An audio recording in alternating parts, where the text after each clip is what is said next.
Bah, ils font ce qu'ils veulent. Qui est un habitué de ce plateau. Voilà, vous Ouais, avez j'y été étais, très longtemps j'y chroniqueur étais sur pendant 7 ans. TPMP. Je suis parti en 2017. Alors je précise pour ceux qui veulent, j'ai quitté l'émission avant qu'il y ait le moindre invité politique et avant que l'émission ne se consacre au sujet politique. Mais ça ne me donne, enfin, je connais quand même bien l'émission évidemment. Oui, chacun est libre d'y aller. Il faut juste savoir où on va. Et quelles sont les règles de cette émission.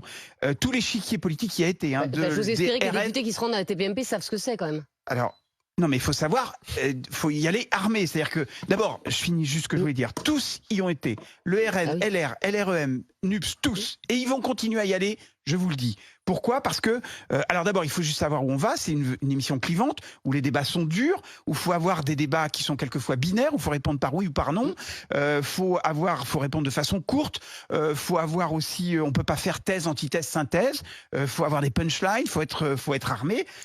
Les politiques savent très bien ça. Et ils savent aussi que certaines personnes qui regardent cette émission ne regardent que cette émission. Et donc, certains politiques ne seront visibles par certains que dans cette émission. Donc, ils y trouvent leur compte. Ça, c'est une chose. Après, une fois qu'on a dit ça, Cyril n'aurait pas dû insulter Louis Boyard.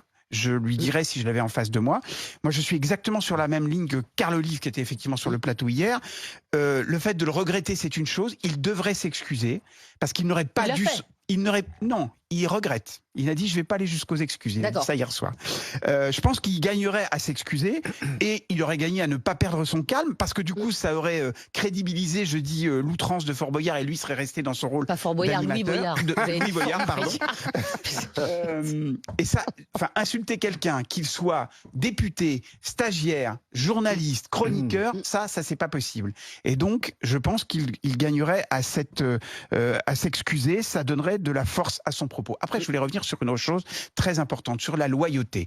Parce qu'on critique beaucoup la loyauté de Cyril Hanouna à l'égard de son employeur. On est tous loyaux à l'égard de son employeur. Moi, je suis aujourd'hui sur une chaîne qui fait partie du groupe Altis. Dans mon contrat, je ne dois pas dénigrer mon employeur. Et c'est le cas pour toute entreprise sur cette terre, parce qu'on ne critique pas son employeur, c'est une règle de base. Il nous paye, donc voilà. Après, une fois qu'on est parti, on peut faire ce qu'on veut, mais en tout cas, pendant qu'on y est, on ne critique pas. Et donc, tous les gens du service public qui nous donnent des leçons, est-ce qu'on a eu, par exemple, des débats sur le service public, sur la façon dont la redevance était dépensée, sur la façon dont certains producteurs ont des contrats mirifiques, sur la façon dont, par exemple, certaines personnes sont virées, comme Noël Bréham, après je sais pas combien de CDD. Il n'y a pas de sujet là-dessus.